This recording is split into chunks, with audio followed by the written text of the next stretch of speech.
Today we will discuss about the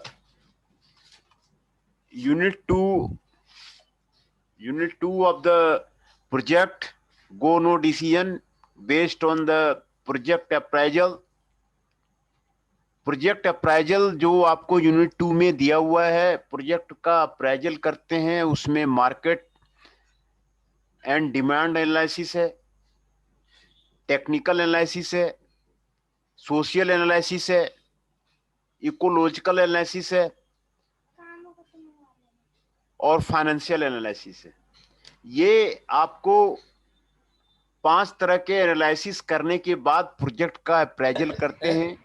सोम ना उठाई भाई, अभी सोम तो उसी दिन निकल, बताइए 4-5 दिन का टाइम है उसमें, तभी लगे। कितने से कितने तक है? सोम कब है? 17 को है, 22 को है। सोम 22 को है, 16 को मेरे खत्म हो जाएंगे सब। 16 खत्म हो जाएंगे, 17 को तो बता। 17 को ना, मेरा 15-16 को लगातार है। 15 को वो है एमई है, 16 को फिजिक्स है। उसके बाद फिर 22 को सीधा फिजिक्स तो सही है, इतनी कोई यार डेरिवेशन है यार, दुनिया भर की इतनी बड़ी बहुत दिक्कत आ रही है। क्या कर पड़ा है, बुक है ना, बुक नहीं लाया तो मैं ना गया, मुकुल से लूंगा साहब को। अच्छा, मैंने कि एक दिन भाई से पूछिए। भाई क्या ना करता मैं फोन वोन, भाई से मतलब भाई जा जाते हैं आजकल ना शाम को डेली। तेरे पास, मेरे पास ना आते भाई। किसी के क्या कह रहा ये होता है भाई, इस बार तो मैं ये सोच रहा हूँ सेकंड का छोड़ के फोर्थ का निकाल दूं, या पता नहीं फोर्थ का क्या, सेकंड का क्या रहता है। सेकंड का निकाल देता हूँ, फोर्थ का छोड़ देता हूँ। सेकंड में है क्या, मैथ और P2 तो ये इनकी बस। हां जरा कि सेकंड में ना पढ़ रहा हूँ सेकंड के लिए, और फोर्थ के लिए एक दिन पहले पढ़ लूंगा पेपर से। अच्छा, तो इसकी कितने में है? इसकी कितने में? 6 है इसके पेपर टोटल, मतलब इस बार 6 हैं। हाँ तो 2 इसकी और 4 उसकी, सब में ही ऐसा हुआ। अच्छा, तो वो है गुरु तुम्हारे खाता ही ना खुला उसका तो मेरे पे ना करता सारा फोन ऑन। तेरे को पता रावल में मिलने लग गए एडमिट कार्ड? पता ना यार हमारा क्या होगा यार, पता ना हर बार का चुनाव फैला दे कि फॉर्म नहीं भरते। भाई तुम्हें पैसे टाइम से मिल रहे तो तुम फॉर्म ये क्यों ना भरते, फॉर्म वगैरह पता नहीं क्या है यार।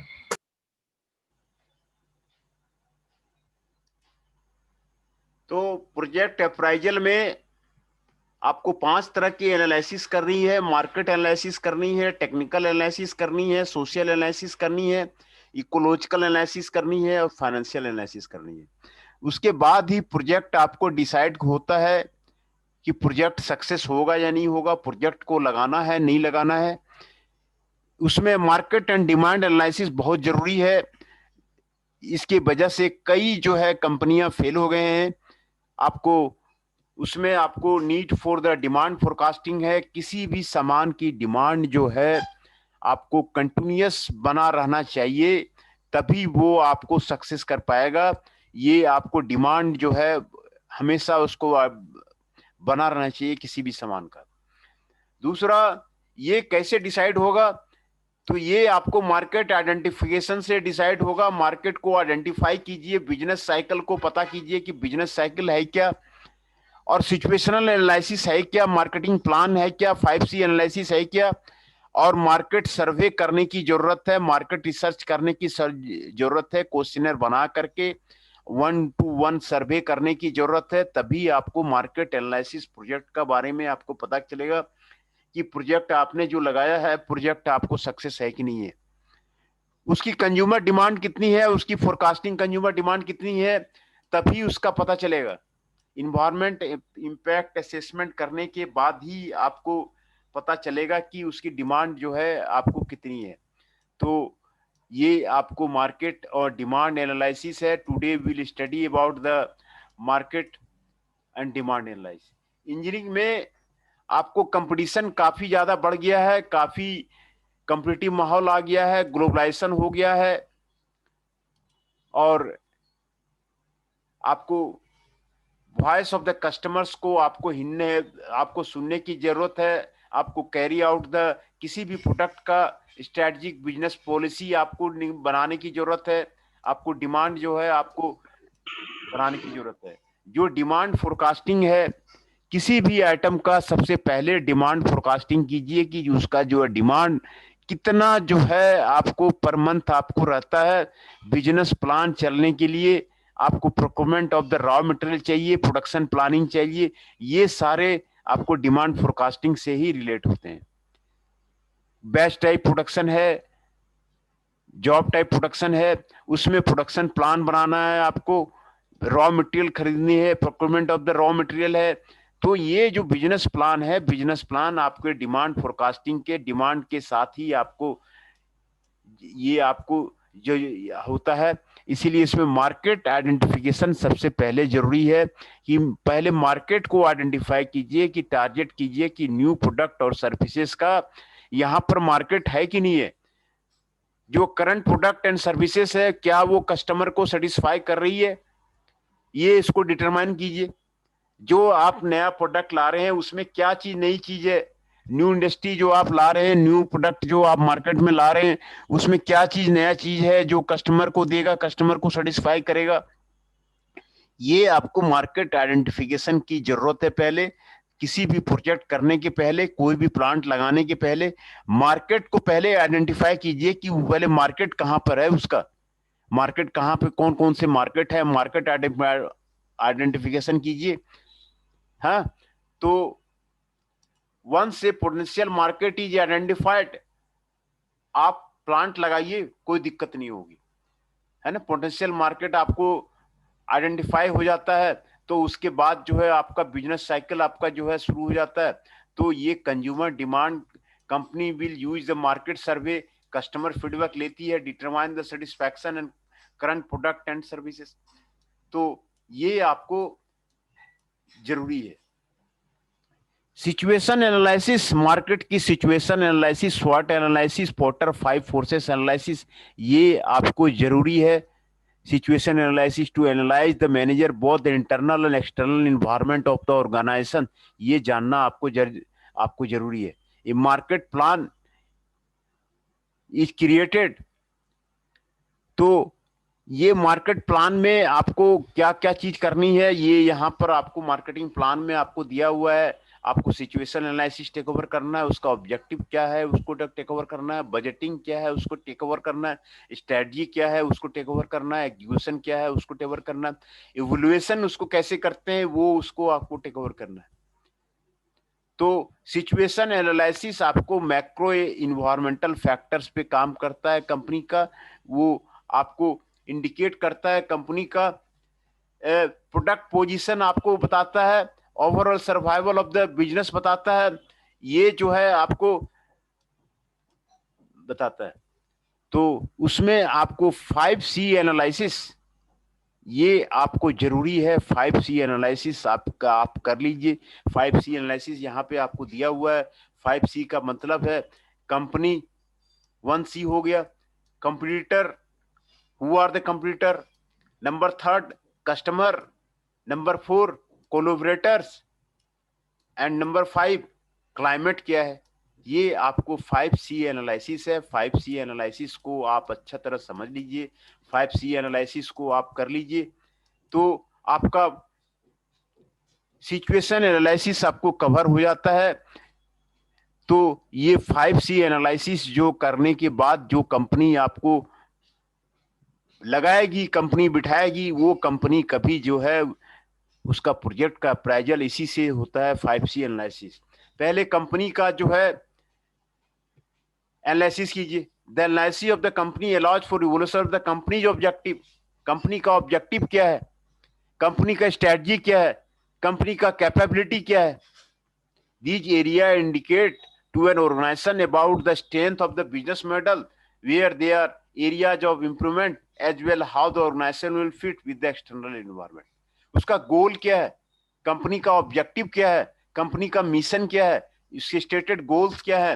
तो इंडस्ट्री का जो बिजनेस जो है वो आपके गोल और ऑब्जेक्टिव पे चलता है। तो कंपनी के गोल और ऑब्जेक्टिव को डिफाइन कीजिए, मिशन को डिफाइन कीजिए, पोजीशन को बताइए, वो मार्केटिंग मिक्स है क्या, मार्केटिंग स्ट्रेटजी है क्या, ये पोजीशन को आप जो है क्लियर कीजिए, परफॉर्मेंस को क्लियर कीजिए। Analysis how effectively a business is achieving their stated missions and goal. Performance, आपको कंपनी का परफॉर्मेंस जो है आपको कैसा कर रहा है, प्रोडक्ट लाइन कैसा है, product manufactured by the business and how successful it will be in the market. तो ये कंपनी के गोल्स को क्लियर कीजिए, क्या कंपनी का गोल है, कंपनी का स्ट्रेटजी क्या है, कंपनी का कैपेबिलिटी क्या है, कंपनी का बिजनेस मॉडल क्या है, कंपनी का एरियाज ऑफ इम्प्रूवमेंट कहाँ कहाँ पर है, कहाँ पर कंपनी जो है अच्छा कर सकती है उसका एक्सटर्नल इन्वायरमेंट से। तो इसको जानने के लिए कंपनी का गोल को आप डिसाइड कीजिए, कंपनी का जो ऑब्जेक्टिव्स है उसी को आप डिसाइड कीजिए। तो उसका पोजीशन, मार्केटिंग मिक्स आप उसका जानकारी लीजिए, मार्केटिंग स्ट्रेटजी आप जानकारी लीजिए, परफॉर्मेंस, उसका मिशन और गोल्स, परफॉर्मेंस क्या है कंपनी का ये आप जानिए, प्रोडक्ट लाइन क्या है, प्रोडक्ट जो मैन्युफैक्चर कर रहा है उसका कंपनी का वो आपको जरूरी है। तो कंपनी के ये हर एक पोजीशन पे आपको जानकारी होना चाहिए। 5C एनालिसिस, तो आपका प्रोजेक्ट जो है अप्रेजल सही होगा, आपको सक्सेस करेगा। ये आपको कंपनी के बारे में आपको जानकारी होनी चाहिए। दूसरा, कंपटीटर्स कौन कौन है, कंपटीटर्स के बारे में अक्सर कंपनियां भूल जाती हैं। वो आर देयर कंप्यूटर, कंप्यूटर कौन कौन है मार्केट में, कंप्यूटर है भी नहीं है, अगर नहीं है तो फिर मोनोपोली बिजनेस हो जाएगी। तो कंप्यूटर को एनालिसिस कीजिए, कंप्यूटर पोजीशन को एनालिसिस कीजिए, with in the industry potential threat क्या है और main purpose of the computer कौन कौन से है उसको आप आइडेंटिफाई कीजिए। Identify the customer computers, computers कौन कौन है with in their industry, identification of whether the competitor provides the same service or products or not, whether the competitor providing the direct competitor to you or not, आपको direct computer है कि indirect computer है, with their potential computer है कि नहीं है, ये आप उसको आइडेंटिफाई कीजिए। असेसमेंट ऑफ द कंप्यूटर, आप उसको आइडेंटिफाई कीजिए भाई कंप्यूटर का गोल क्या है, कंप्यूटर का मिशन क्या है, कंप्यूटर का स्ट्रेटजी क्या है, what are the resources of the computer. जो कंपटीटर आपका है उसका असेसमेंट कीजिए, है ना, उसका स्ट्रेटजी पे उसका कि जो आपका कंपटीटर है, कंपटीटर को आप उसको असेस कीजिए, अच्छी तरह उसको असेस कीजिए कि भाई उसके रिसोर्सेस क्या है, उसके मेन पावर क्या है, उसकी मशीनरी क्या है, उसकी क्या स्ट्रेंथ है, क्या जो वीकनेसेस है। तो कंपटीटर को असाइन करना आपको प्रोजेक्ट को आपको सक्सेस करने के पीछे आपको ये राज बताएगा। आप जो फ्यूचर इनिशिएटिव ऑफ कंपटीटर का क्या है, कंप्यूटर क्या करने चाह रहा है, उसका पोटेंशियल एक्टिविटी क्या है, जो कंपटीशन के अगेंस्ट क्या प्रिपेयर करना चाह रहा है, प्रिपेयर उसके अगेंस्ट में क्या करना चाह रहा है। तो उसके कंप्यूटर का आपको फ्यूचर इनिशिएटिव क्या है, पोटेंशियल स्ट्रेटजी क्या है कंप्यूटर का। कंप्यूटर को अच्छी तरह पकड़ लीजिए तो फिर आपको जो है आपके कंपनी को सही सही दिशा में आपको आइडिया लगेगा कि जो है आपको कंपनी में खुद का क्या स्ट्रेंथ है, आपको वीकनेसेस है, आपको आइडिया लग जाएगा। तीसरा सी है कस्टमर्स, कस्टमर को एनालाइज कीजिए। Customer analysis is important, customer is the king बोला जाता है। कस्टमर एनालिसिस वास्ट कीजिए and customer analysis is complicated. जो आपको कंपनी एनालिसिस जो आपको इंक्लूड कर रहा है वो आपको डेमोग्राफिक्स है, एडवर्टाइजिंग है, most stable state of the demographic, market size है, पोटेंशियल ग्रोथ है, कस्टमर वांट्स एंड नीड्स है, motivation to buy the product है, डिस्ट्रीब्यूशन चैनल है, quantity and frequency of purchase है, इनकम लेवल ऑफ कस्टमर है। ये सारे चीज कस्टमर्स के बारे में पता कीजिए कि कस्टमर का इनकम लेवल क्या है, वो आपके प्रोडक्ट को कितना चाहता है, वो आपको प्रोडक्ट को खरीद पाएगा नहीं, इनकम लेवल कस्टमर का है कि नहीं है, क्वांटिटी कितनी कस्टमर परचेज करता है, फ्रीक्वेंसी कितनी परचेज करता है, डिस्ट्रीब्यूशन चैनल आपका क्या है, वहां पे ऑनलाइन चैनल है कि आपका रिटेल चैनल है कि होलसेल चैनल है। डिस्ट्रीब्यूशन चैनल मार्केट का बहुत इफेक्ट करता है। आपको बड़ी बड़ी कंपनियां यूनिलीवर आपको डिस्ट्रीब्यूशन चैनल से ही सक्सेस हो गया, उसकी डिस्ट्रीब्यूशन चैनल इतना मजबूत है कि कोई भी कंपनी यूनिलीवर को हटा नहीं पा रही है, उसका डिस्ट्रीब्यूशन चैनल बहुत स्ट्रांग है। डिस्ट्रीब्यूशन चैनल स्ट्रांग रहने के कारण ऑनलाइन डिस्ट्रीब्यूशन होता है, रिटेल होता है, होलसेल होता है, उसको कोई हटा नहीं पा रहा। Motivation to buy the product वो है कि नहीं है, कस्टमर कितना वांट्स करता है, कस्टमर कितना नीड करता है, मार्केट साइज क्या है, पोटेंशियल ग्रोथ क्या है, ये सारा आप एनालाइज कीजिए। आपका कंपनी जो प्रोजेक्ट जो है आपका कभी आपका फेल नहीं होगा। डेमोग्राफिक्स क्या है, डेमोग्राफिक्स आप उसको लेके चलिए। एडवर्टाइजिंग कंपनी का हो रहा है कि नहीं हो रहा, तो कस्टमर के बारे में हर एक चीज का आइडिया लेना, level of customer, income level of customer, frequency of purchase, quantity of purchase. Distribution channel, जितना ज्यादा डिस्ट्रीब्यूशन चैनल आपका मजबूत रहेगा उतना ज्यादा आपका कंपनी आपका जो है स्ट्रांग होगा।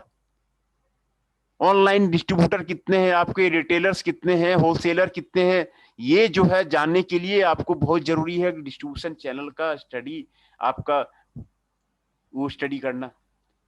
तो ये आप कस्टमर के बारे में आप स्टडी कीजिए तो आपका प्रोजेक्ट कभी भी फेल नहीं होगा। दूसरा, कोलैबोरेटर्स, आपके बिजनेस अपॉर्चुनिटी को कौन कौन बढ़ाने वाला है, कोलैबोरेटर्स कौन कौन है, तो इसके बारे में आप स्टडी कीजिए। Increase in the creation of the ideas will increase in the livelihood of gaining more business opportunity. Following types of the collaborators are agencies are there. Agencies are the middlemen of the business world. तो different type of the agency जो है, आपका trade agency है, specified worker agency है, ये आपका collaborator हो गया। सप्लायर्स जो है, there are different types of the suppliers, manufacturers हैं, होलसेलर्स हैं, मर्चेंट्स हैं, फ्रेंचाइजर्स है, इंपोर्टर्स है, एक्सपोर्टर्स है, इंडिपेंडेंट क्राफ्ट पीपुल्स है, ड्रॉप्स है, सीपर्स है, ये सारे कैटेगरी के सप्लायर्स हैं। ये सप्लायर्स के बारे में आप स्टडी कीजिए, तभी आपका प्रोजेक्ट जो है आपका सक्सेसफुल होगा। कहीं पे प्रोजेक्ट ऐसे लगा देने से काम नहीं चलता, आप उसके सप्लायर के बारे में, हर एक टाइप का सप्लायर का बारे में वो पता कीजिए। सप्लायर जो आपको रॉ मटेरियल प्रोवाइड करता है, they are required to build the product, वो आपको प्रोडक्ट को बिल्ड करेगा, रॉ मटेरियल प्रोवाइड करता है। तो कितने टाइप के सप्लायर्स हैं, मैन्युफैक्चरर्स हैं, होलसेलर्स हैं, मर्चेंट्स हैं, फ्रेंचाइजर्स हैं, इंपोर्टर्स है, एक्सपोर्टर्स है, इंडिपेंडेंट क्राफ्ट पीपुल है, ड्रॉप शिपर्स है। तो ये सारे सप्लायर्स के बारे में आइडिया कीजिए, तो आपका प्रोजेक्ट जो है आपको कभी आपका फेल नहीं होगा, कभी आपका प्रोजेक्ट जो है आपको डाउन नहीं होगा।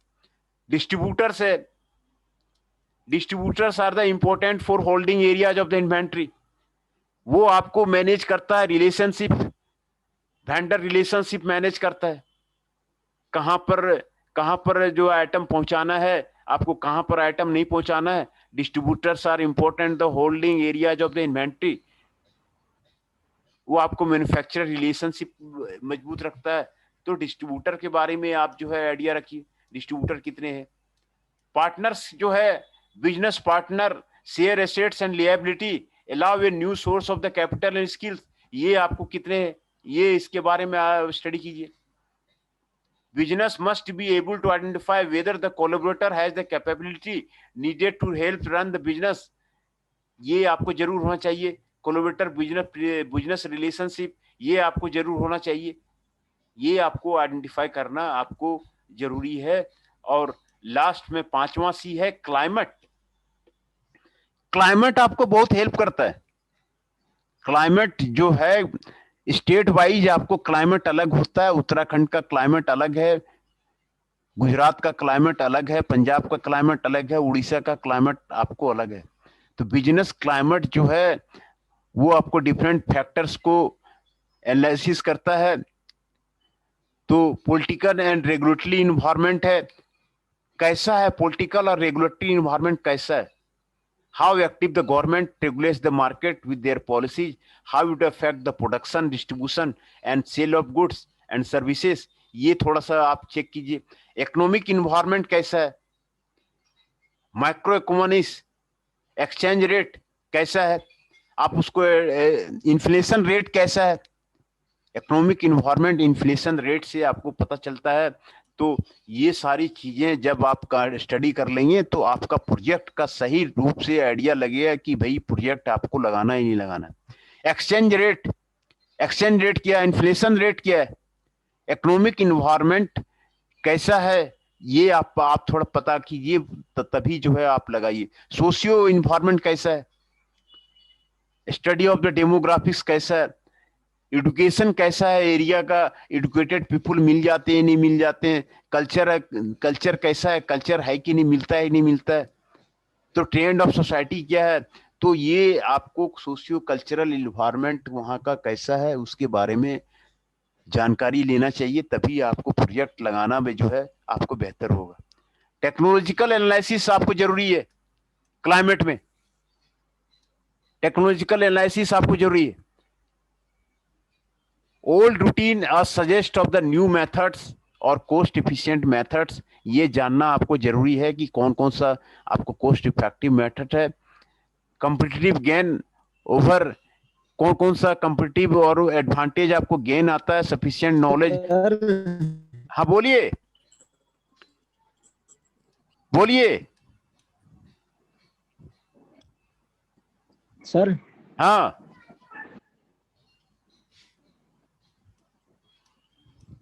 कंफर्म कर दो सर, अटेंड। अच्छा अटेंडेंस, अटेंडेंस बना देते हैं, अभी बना देते हैं, अभी बना देते हैं। 143। हाँ 143 शुभम जी का लग गया। गौरव गुप्ता जी 113, अर्जुन देव जी 104, दीपक जी 110, फैजान जी 111, फ्रांसू जी 112, गुरदीप जी 114, कुंदन जी 163, नितेश जी 123, पूरक नागपाल जी 133,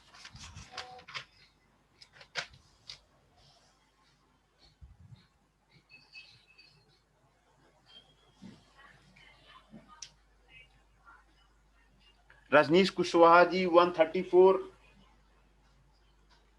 योगेश जी 150, आकाश गुज्जर जी 102, अनुराग जी 161, अतुल दीक्षित जी 106,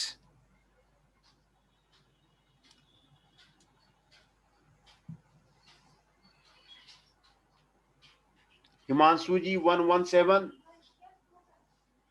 पवन जी 127,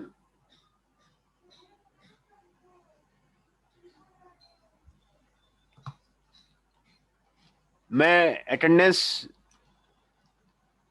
ये जो आए हैं पार्टिसिपेंट्स उनका नाम बता देता हूं।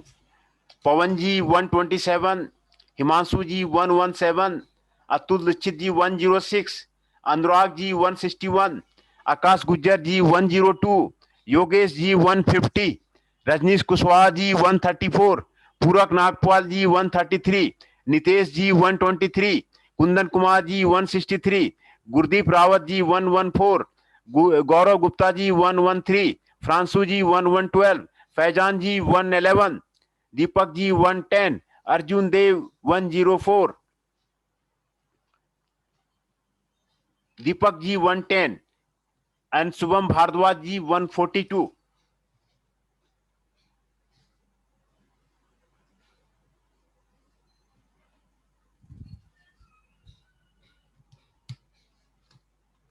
तो 16 पार्टिसिपेंट्स आज आए हुए हैं। 16 पार्टिसिपेंट्स का सभी का नाम बता दिया, सभी का अटेंडेंस 16 पार्टिसिपेंट्स का लग गया है। तो इसमें आपको अभी यूनिट 2 आपको करवा रहे हैं। इसमें आप आपको जितने भी लेक्चर नोट्स पहले दे दिए गए हैं, आप सारे जो है श्योर कीजिए कि आपके पास लेक्चर नोट्स सारे मिल गए हैं, है ना। तो लेक्चर नोट्स मिल गए हैं, आप थोड़ा सिलेबस को स्टडी कीजिए और सारा लेक्चर नोट्स आप चेक कीजिए। जिनको नहीं मिला है वो अपना मेल आईडी भेजिए, उनको वो जो है लेक्चर नोट्स भेज दिया जाएगा, है ना। तो आप थोड़ा सिलेबस से देख करके चेक कीजिए कि आप एश्योर कीजिए कि आपके पास जो है सभी लेक्चर नोट्स, सारे लेक्चर नोट्स आपको गए हुए हैं या नहीं गए हुए हैं, है ना। कल आपका एचआरएम का एमसीक्यू टेस्ट होगा क्लास आवर में, तो थर्सडे को आपको एचआरएम का एमसीक्यू का टेस्ट होगा। 4 एमसीक्यू टेस्ट लेने के लिए बोल रहे हैं ये, तो 4 एमसीक्यू टेस्ट अभी लिया जाएगा। तो सभी सब्जेक्ट का 4 एमसीक्यू टेस्ट जो है वो लिया जाएगा, है ना। तो असाइनमेंट आपको ऑलरेडी दे दिया गया है, यूनिट वाइज दे दिया गया है, तो आप अपना धीरे धीरे असाइनमेंट बनाइए और असाइनमेंट जमा कीजिए। हाँ बताइए। सेशनल नहीं करवाएंगे सर, ये सेशनल एग्जाम नहीं करवाएंगे, केवल एमसीक्यू करवाएंगे कॉलेज वाले? अभी 4 एमसीक्यू के लिए उन्होंने बोला हुआ है, तो एक एक तो मैंने ले लिया हूं, और वो मार्क्स मांग भी रहे हैं कि आज वेडनेसडे को एमसीक्यू का मार्क्स भी वो जो है स्प्रेडशीट भेजा हुआ है, एक्सेल शीट भेजा हुआ है, उसमें भर के वो मांग रहे हैं। तो वो मार्क्स भी जो है वहां पे जब वो जमा हो जाएगा।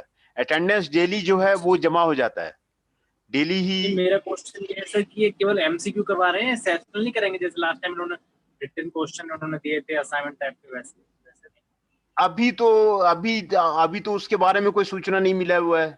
तो ये आप सुनील पांडे जी से थोड़ा बात करके आप जो है डिसाइड कर सकते हैं। तो वही अभी बता रहा है, सुनील पांडे बता रहा है।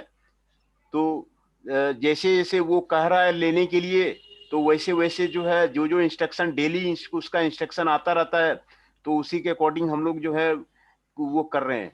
तो अभी एमसीक्यू लेने के लिए बोला हुआ है, 4 एमसीक्यू लेने के लिए बोला हुआ है ना। तो इसीलिए एमसीक्यू जो है पहले 4 उसको लेना है। तो अभी उसके बारे में कुछ जैसे ही खबर मिलेगा तो फिर आपको बताएंगे, है ना।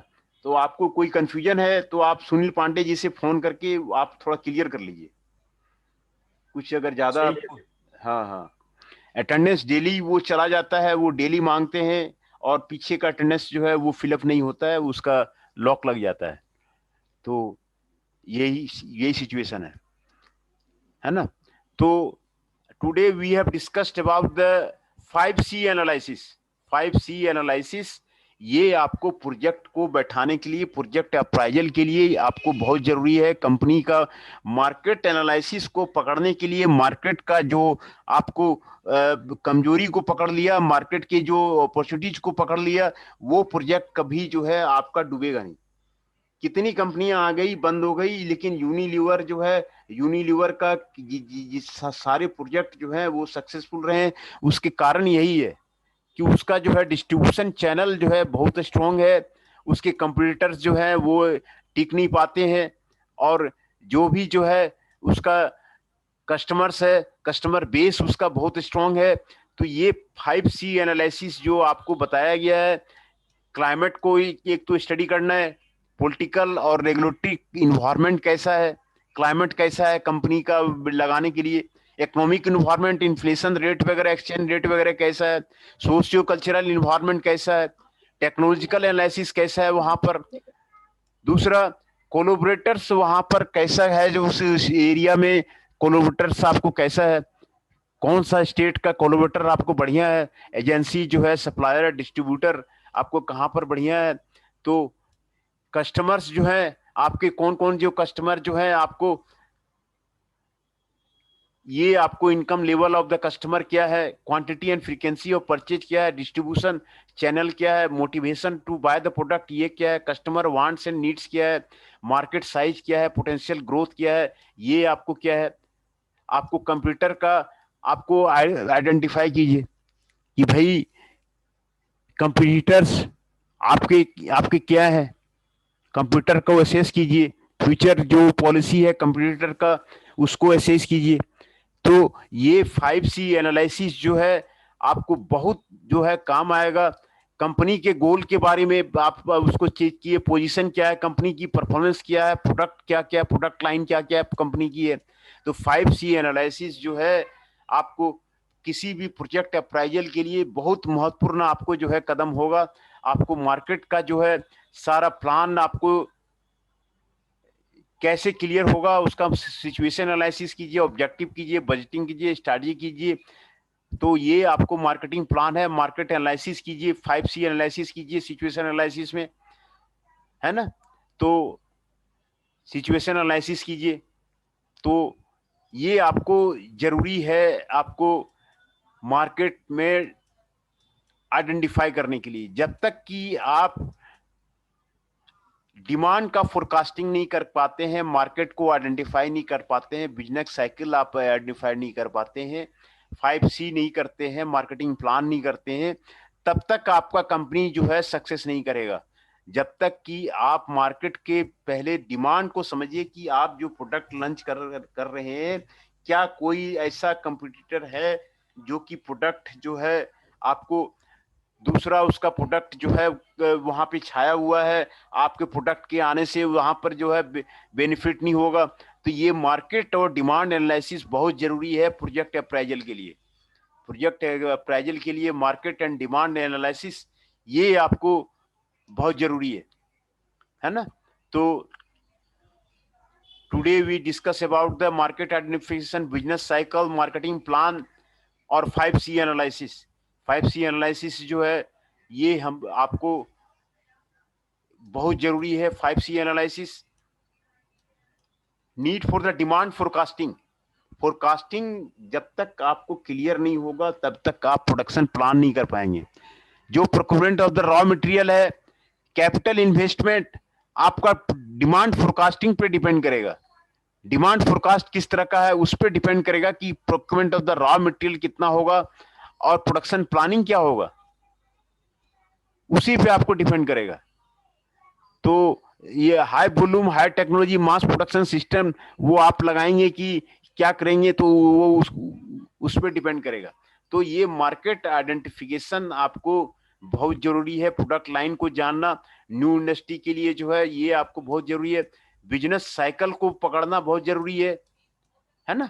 मार्केटिंग प्लान क्या है, 5C जो है आपको प्रोजेक्ट अप्राइजल के लिए सबसे ज्यादा फायदेमंद होगा कि 5C के बारे में आप पहले उसको एनालाइज कीजिए। 5C एनालिसिस का आप रिपोर्ट बनाइए। कंप्यूटर के बारे में आप स्टडी कीजिए, कंपनी के बारे में अपना पहले स्टडी कीजिए कि भाई हमारा कंपनी में क्या क्या जो है पोजीशन है, क्या परफॉर्मेंस है, क्या प्रोडक्ट लाइन है।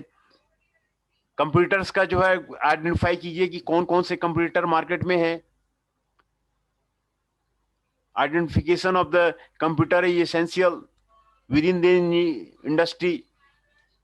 और असेसमेंट ऑफ द कंप्यूटर्स कौन कौन से हैं, कंप्यूटर का गोल क्या है, मिशन क्या है, स्ट्रेटजी क्या है, रिसोर्सेज क्या है ना। Predict future initiative of the computers, उसके जो है इनिशिएटिव, फ्यूचर इनिशिएटिव को प्रिडिक्ट कीजिए। कस्टमर को आइडेंटिफाई कीजिए। कस्टमर जो है मेन, जो कस्टमर इज द किंग बोला जाता है। Income level of the customer क्या है,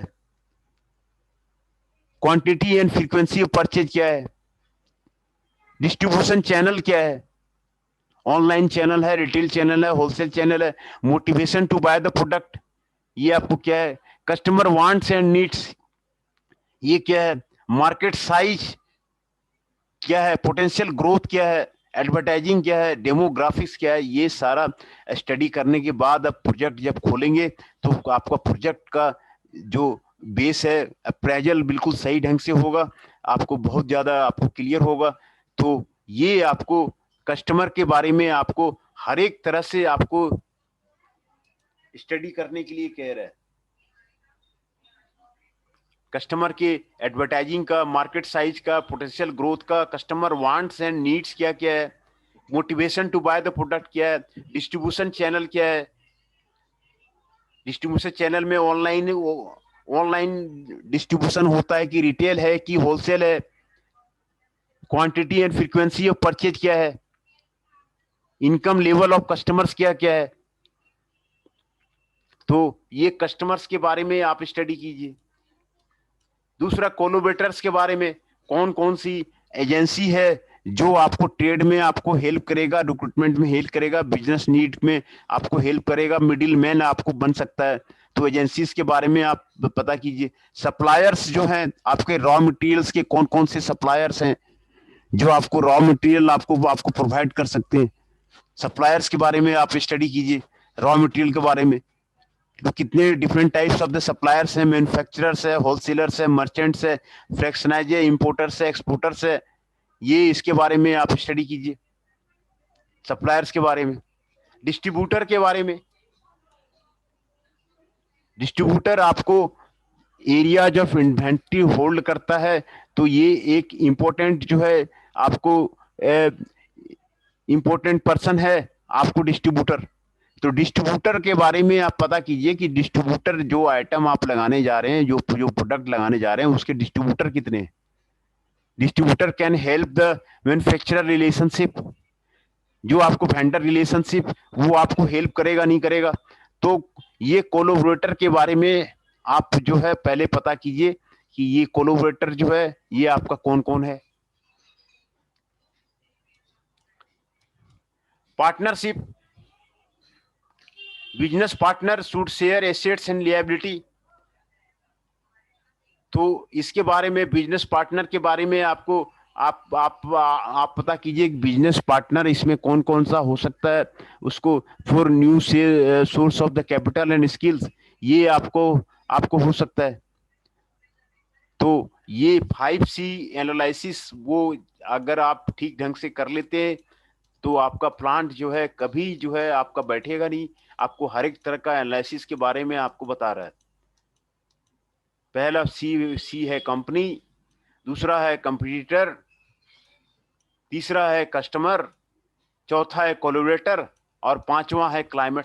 क्लाइमेट के वजह से भी बहुत सारी कंपनियां फेल हो जाती है। पॉलिटिकल माहौल उसको, रेगुलेटरी माहौल उसको मिलता नहीं है, टैक्सेस उसको ज्यादा भरने पड़ते हैं, तो वो आपको पॉलिटिकल और रेगुलेटरी इन्वायरमेंट भी आपको जो है बहुत ज्यादा फर्क करता है कि भाई पॉलिटिकल और रेगुलेटरी इन्वायरमेंट क्या है। ये जो है बहुत बड़ा जो है ये बहुत बड़ा डिसाइडिंग फैक्टर है, पॉलिटिकल एंड रेगुलेटरी इन्वायरमेंट। तो ये एक बहुत बड़ा डिसाइडिंग लेवल है। तो टेक्नोलॉजिकल एनालिसिस आपको ये जरूरी है, सोशियो कल्चरल एनालिसिस आपको जरूरी है ना। दूसरा, स्वॉट एनालिसिस आपको जरूरी है। स्वॉट एनालिसिस होता है, स्वॉट एनालिसिस में स्ट्रेंथ निकाला जाता है, W फॉर वीकनेस हो जाता है, O फॉर अपॉर्चुनिटी हो जाता है, T फॉर थ्रेट हो जाता है। स्ट्रेंथ और वीकनेस कंपनी का वो जरूरी है। वीकनेस मतलब है इंटरनल इन्वायरमेंट कैसा है कंपनी का आपको इंटरनल इन्वायरमेंट क्या है। थ्रेट्स का मतलब है आपको मार्केट से थ्रेट, एक्सटर्नल इन्वायरमेंट कैसा है वहां का। तो स्वॉट एनालिसिस कीजिए। स्वॉट एनालिसिस आपको करंट और फ्यूचर सिचुएशन को बता देता है, आपके जितने भी स्ट्रेंथ्स हैं, वीकनेसेस हैं, ये आपको बता देता है। तो पोटेंशियल वीकनेस आपको बताता है, फ्यूचर अपॉर्चुनिटी आपको निकाल देता है, पोटेंशियल सिनेरियो आपको बता देता है। तो स्वॉट एनालिसिस से भी आपका जो है बहुत चीज आपको क्लियर हो जाएगा। कंपनी का स्ट्रेंथ को निकालिए कि कंपनी का स्ट्रेंथ क्या है, आपका वीकनेसेस को निकालिए, वीकनेस का कंपनी क्या है, इंटरनल इन्वायरमेंट आपका कंपनी का क्या है, अपॉर्चुनिटी कहां कहां पर आपका कंपनी जो है सक्सेस कर सकती है। ये स्वॉट एनालिसिस आपको करने की जरूरत है। थ्रेट्स निकालिए, एक्सटर्नल इन्वायरमेंट मार्केट का कैसा है, मार्केट का थ्रेट कैसा है, तो इसको आपको स्वॉट एनालिसिस बोलते हैं। आपको the reducing the weakness, A future threat of the potential weakness, A future opportunity of the potential strength, ये आपको करने की जरूरत है। तो ये आपको, ये स्वॉट एनालिसिस कंपनी को एक अच्छा plan, prepared plan, number of potential scenario देने के लिए आपको रेडी रहता है। तो ये एनालिसिस करने के बाद आपका प्रोजेक्ट अप्राइजल आपका जो है बिल्कुल आपका सही होगा। तो